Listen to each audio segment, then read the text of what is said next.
Everyone, welcome to our channel অঙ্ক চর্চা। B Ed fourth সেমিস্টারের পরীক্ষা কিন্তু সেপ্টেম্বরের লাস্টের দিকে হবে, লাস্টে না মাঝামাঝি দিক দিয়েই হয়ে যাবে।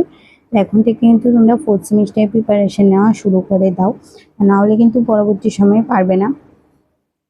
কারণ ফোর্থ সেমিস্টার কিন্তু অনেকগুলি কোর্স, এবং যেহেতু এটা লাস্ট সেমিস্টার তার জন্য কিন্তু একটু ব্যতিক্রমী ধরতে বলা যায় যে লাস্ট সেমিস্টারে ব্যাকগুলি একটু বেশি চলে আসে, কারণ লাস্ট সেমিস্টার তো তার জন্য একটু আটকানোর চেষ্টাটা বেশি থাকে ইউনিভার্সিটির।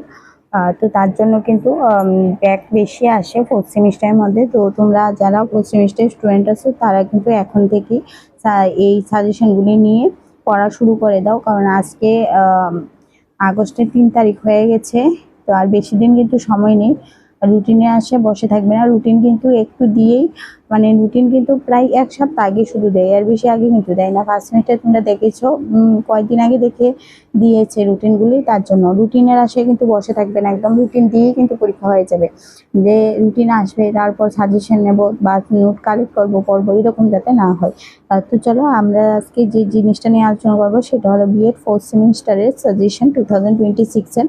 আর আজকে যে কোর্সটা নিয়ে আলোচনা করবো সেটা হলো 1.4.6। আর তোমরা কিন্তু এই সাজেশনটা নিতে স্ক্রিনে দেওয়া নাম্বারে যোগাযোগ করতে পারো 7640889019, এবং শুধুমাত্র কিন্তু হোয়াটসঅ্যাপেই যোগাযোগ করবে। ওকে, এই ফোনটা আমি একটু বন্ধ করে রেখেছি, তার জন্য ফোন কিন্তু আসবে না। তোমরা শুধুমাত্র আমাদের সাথে হোয়াটসঅ্যাপেই যোগাযোগ করতে পারবে। আমরা কিন্তু বিগত 2017 থেকে যখন বিএ স্টার্ট হয়েছিল, মানে নিউ সিলেবাস, তখন থেকে কিন্তু যে সাজেশন যে কোশ্চেনগুলি থাকে সেই কোশ্চেনগুলি যাচাই করে কিন্তু আমরা এই সাজেশনগুলি রেডি করেছি। ফার্স্ট 2 মার্ক, তোমরা জানো যে 2 মার্কে 7টা কোশ্চেন থাকে, যার মধ্যে 5টা কোশ্চেন লিখতে হয়। এবং তোমরা যদি এই 2 মার্কের এই সবগুলি কোশ্চেন পড়ে যাও তাহলে কিন্তু সবগুলি কোশ্চেনই কমন করবে। ফার্স্ট কোশ্চেনটা আলোচনা করি, লিঙ্গান্তর ও জনান্তরের মধ্যে দুটি পার্থক্য। 2 নম্বর, লিঙ্গ সাচ নির্মাণ বা লিঙ্গ অচলাভ্যাস বলতে কি বুঝো। দেন নারীর ক্ষমতায়নে 4টি বাধা লেখো। তারপরে শিক্ষা, লিঙ্গ ও পক্ষপাতজনিত সমস্যা হ্রাসের জন্য পরিবারের যে কোনো 2টি ভূমিকা লেখো। লিঙ্গ পক্ষপাতিত্ব কি। পরবর্তী কোশ্চেন হলো লিঙ্গ বৈষম্যের কারণ কি। পরবর্তী 7 নম্বর হলো নারী ক্ষমতায়ন কি। তারপর সামাজিক লিঙ্গ ও জৈবিক লিঙ্গের মধ্যে পার্থক্য কি। পরবর্তী কোশ্চেন আমরা পড়ব দিয়ে স্বামী বিবেকানন্দের দৃষ্টিভঙ্গি অনুসারে শিক্ষার 2টি মুখ্য উদ্দেশ্য বিবৃতি করো। তারপর নারী শিক্ষা বিকাশে বিদ্যাসাগরের যে কোনো 2টি অবদান লিখো। তারপর উদন্তগামী কাদের বলা হয়। সমাজায়নের ক্ষেত্রে শিশু নির্যাতনের 2টি প্রভাব লেখো। তারপর সামাজিকরণ কাকে বলে। 14 নম্বর, লুকায়িত পাঠ্যক্রম কি বা গুপ্ত পাঠ্যক্রম কি। তারপর 15 নম্বর, যৌন নির্যাতন বা হেনস্থা কি। 16 নম্বর, 2টি যৌনতা সূচক ও অবাঞ্ছিত আচরণ লিখো। 17 নম্বর, নারী ক্ষমতায়নের 2টি নৈতিক বাধা লিখো। তাহলে এখানে কিন্তু আমি টোটাল 17টা কোশ্চেন দিয়েছি। এই 17টা কোশ্চেন পড়লে কিন্তু তোমার সবগুলি কোশ্চেন কমন করবে, না হলে কিন্তু কমন করবে না। বারবার বলছি, যে সাজেশনে যা দিয়েছি সবগুলি পড়তে হবে, একটু মিস করা যাবে না। মিস করলে কিন্তু কমন পড়বে না, তারপর আমাকে বললে কোনো লাভ হবে না। আমাদের সাজেশন কতটা কমন পড়ে এটা তোমরা বিগত ইয়ারে দেখেছো, বা আমাদের কমেন্ট বক্সগুলি যাচাই করলে দেখতে পারবে। তারপর চলো আমরা ফার্স্ট 5 মার্কের কোশ্চেনগুলি দেখি, যার মধ্যে 3টা কোশ্চেন তোমার লিখতে হবে এবং 5টা কোশ্চেন থাকবে। সবগুলি কোশ্চেনই কিন্তু শিখে গেলে তোমার 5টা কমন পড়বে, না হলে কিন্তু কমন পড়বে না, বারবার বলছি। 5 মার্কের ফার্স্ট কোশ্চেন দেখো, লিঙ্গ পক্ষপাতিত্বে সংক্ষিপ্ত বিবরণ লিখো, অথবা পরিবার ও সমাজ লিঙ্গ পক্ষপাতিত্ব প্রভাবগুলি আলোচনা করো।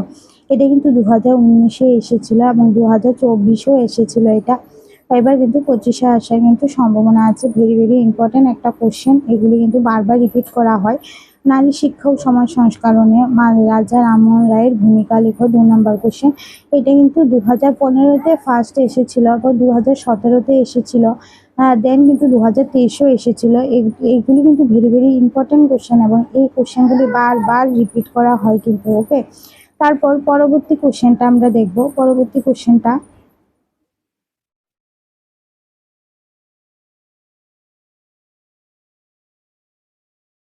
চলো পরবর্তী কোশ্চেনটা আমরা দেখব। পরবর্তী 3 নম্বর কোশ্চেন, প্রসঙ্গে বিবেকানন্দের মত লেখো বা নারী শিক্ষা বিষয়ে বিবেকানন্দের দৃষ্টিভঙ্গি সংক্ষেপে আলোচনা করো। বিবেকানন্দ এমন একটা কোশ্চেন, বিবেকানন্দের যে কোনো একটা পরীক্ষার মধ্যে আসে, প্রতিবারই আসে বিবেকানন্দ। বিবেকানন্দের যে কোনো একটা পাঠ পরীক্ষা আসে। তারপর নারী শিক্ষা সম্পর্কে রবীন্দ্রনাথ ঠাকুরের দৃষ্টিভঙ্গি বা নারী শিক্ষা উন্নয়ন ক্ষমতায়ন সম্পর্কিত অবদান হিসাবে একটি বর্ণনা, মানে রবীন্দ্রনাথ থাকেও প্রতিবার একটা আসে, স্বামী বিবেকানন্দ, রবীন্দ্রনাথ, এগুলি ভেরি ভেরি ইম্পর্টেন্ট কোশ্চেন। এগুলি কিন্তু বাদ দেবে না, এগুলি যদি মিস করো তাহলে কিন্তু পরীক্ষায় কমন পড়বে না। পরবর্তী 5 নম্বর কোশ্চেন, লিঙ্গ পরিচিতিতে পরিবারের ভূমিকা কি বা লিঙ্গ পরিচয়ের ক্ষেত্রে পরিবারের ভূমিকা আলোচনা করো। ভেরি ভেরি একটা ইম্পর্টেন্ট কোশ্চেন, এটাও কিন্তু মানে ইম্পর্টেন্ট কোশ্চেন, পরীক্ষার মধ্যে আসার সম্ভাবনা আছে। তারপর ভারতের নারী ক্ষমতায়নের সমস্যাগুলি আলোচনা করো। ভেরি ভেরি একটা ইম্পর্টেন্ট কোশ্চেন, প্রতিবার কিন্তু এই প্রশ্নগুলি পরীক্ষার মধ্যে আসে। এর পরবর্তী কোশ্চেন দেখবো,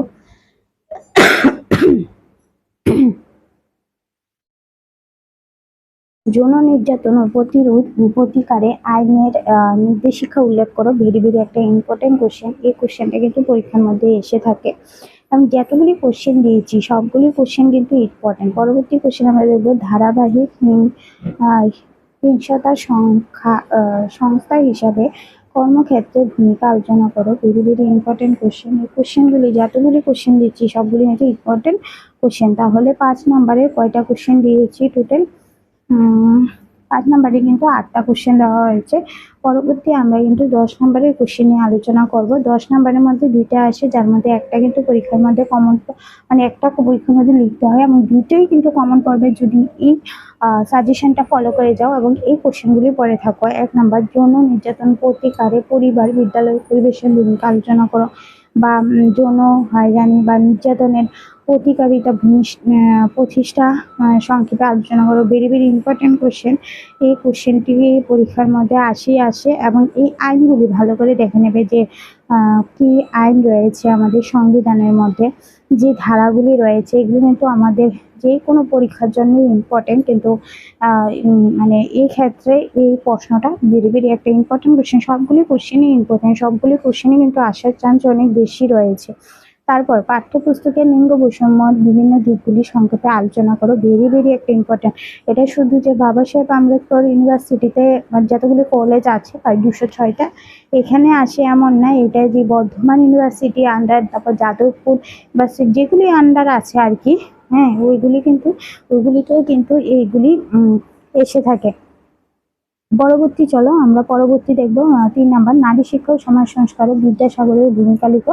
ভেরি ভেরি একটা ইম্পর্টেন্ট, এই যে বিদ্যাসাগর থেকে আসে, আমি তোমাকে আগেই বলেছি হয় 5 মার্কে আসবে নয় 10 মার্কে আসবে কিন্তু হ্যাঁ, ফোর্থ সেমিস্টারে শুরু করবে তোমরা 5 মার্ক আর 10 মার্ক দিয়ে, কারণ 5 মার্ক আর 10 মার্ক যত ভালো করে পড়ে যাবে 2 মার্কও লিখতে পারবে কিন্তু। হ্যাঁ, আর 5 মার্ক আর 10 মার্কগুলি এমনভাবে পড়বে যাতে 5 নাম্বারটা 10 নাম্বারে আসলে তুমি লিখতে পারো এবং 10 নাম্বারটা যাতে 5 নাম্বারে আসলে তুমি লিখতে পারো, এরকমভাবে কিন্তু পড়ে যাবে।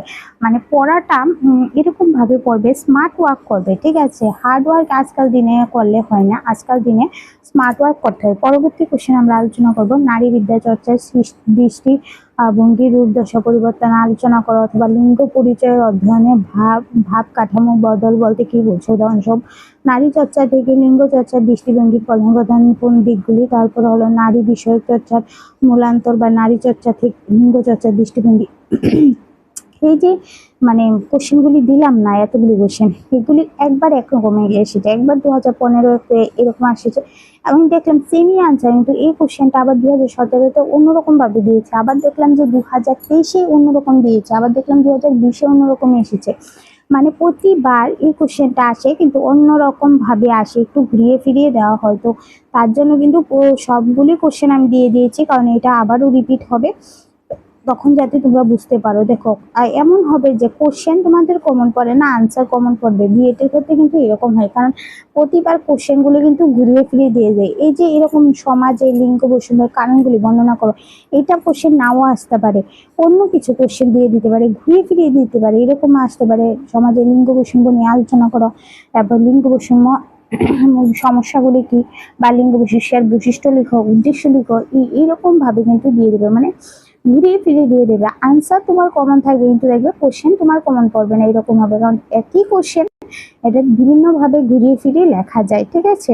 এবার যারা বুঝে গেছো তারা 100-এ 100 মার্কস পেয়ে যাবে, আর যারা বুঝতে পারোনি তারাই মানে ব্যাক চলে আসে। কিন্তু কমন কিন্তু সবগুলোই পড়বে। এমন হবে না যে তোমার একটা সাজেশনের বাইরে থেকেও একটা কোশ্চেন এসেছে, কিন্তু অনেক সময় কোশ্চেনের গভীরতা অনেক স্টুডেন্ট বুঝতে পারে না, যার জন্য কিন্তু খারাপ নাম্বার উঠে। কোশ্চেনের গভীরতা আগে বুঝবে, না হলে কিন্তু পরীক্ষার মধ্যে ভালো স্কোর করতে পারবে না। তো আমি দিলাম 2 মার্কের কোশ্চেন, 5 মার্কের কোশ্চেন, 10 মার্কের 5টা কোশ্চেন দিলাম, ঠিক আছে। 2 মার্কের তোমরা জানো 7টা কোশ্চেন আসে, যার মধ্যে 5টা লিখতে হয়, এবং 5 মার্কের 5টা কোশ্চেন আসে, যার মধ্যে 3টা কোশ্চেন লিখতে হয়, এবং 10 মার্কের 2টা কোশ্চেন আসে, যার মধ্যে একটা কোশ্চেন লিখতে হয়, ঠিক আছে। আমি আজকে দিলাম কোর্স 1.4.6 এর টোটাল নিয়ে আলোচনা করলাম। পরবর্তী আমি কিন্তু কোর্স 1.4.8 বি নিয়ে আলোচনা করব। আর যারা এই সাজেশনগুলি নিতে চাও তারা কিন্তু আমাদের ডেসক্রিপশন বক্সে নাম্বার দেওয়া থাকবে, সেখান থেকে কিন্তু আমাদের সাথে যোগাযোগ করবে, এবং যোগাযোগ শুধুমাত্র তোমরা কিন্তু হোয়াটসঅ্যাপে করতে পারবে, এই নাম্বারগুলোতে ফোন করলে হবে না। ফোন নাম্বারটা একটু বন্ধ রাখার পেছনে কারণটা হলো, কিছু স্টুডেন্ট রাত 12টা 1টার সময় ফোন করে, হয়তো সে কথাটা এত একটা ইম্পর্টেন্ট ছিল না, পরের দিন সকালে ফোন করলেও হতো, কিন্তু অনেক রাত্রে ফোন করে। আমাদেরও তো পার্সোনাল কাজকর্ম থাকে না, আর অত রাত্রে তো আমরাও ঘুমিয়ে থাকি, বা নিজের পার্সোনাল আমাদের লাইফ আছে না, সেই ক্ষেত্রে আমাদের অসুবিধা হয়, যার জন্য বন্ধ করে রেখেছি নাম্বারটা। তোমরা হোয়াটসঅ্যাপে যোগাযোগ করতে পারবে, এবং এই নোটগুলি কিন্তু তোমরা নিয়ে পড়া শুরু করে দাও, কারণ আর কিন্তু সময় নেই, একদমই নেই বললে চলে। কারণ সেপ্টেম্বরের মধ্যে এনি হাউ তোমাদের পরীক্ষা শেষ করতে হবে, পরবর্তী সেশনও তো শুরু করতে হবে না। এই যে ফার্স্ট সেমিস্টারে যারা জুন জুলাই বসে মানে ভর্তি হয়েছে, তাদের আগস্টে এসে পরীক্ষা হচ্ছে, মানে প্রায় 1 বছর হয়ে গেছে তাদের মানে পরীক্ষাটা যে হচ্ছে। তো সেই ক্ষেত্রে কিন্তু ইউনিভার্সিটির একটা খারাপ ইমপ্রুভমেন্ট দেখা যায়, যার জন্য কিন্তু তোমাদের এক্সামটা খুব তাড়াতাড়ি হয়ে যাবে, মানে সেপ্টেম্বরের মধ্যে হয়ে যাবে, সেপ্টেম্বরের 10-15 তারিখের মধ্যেই হয়ে যাবে তোমরা।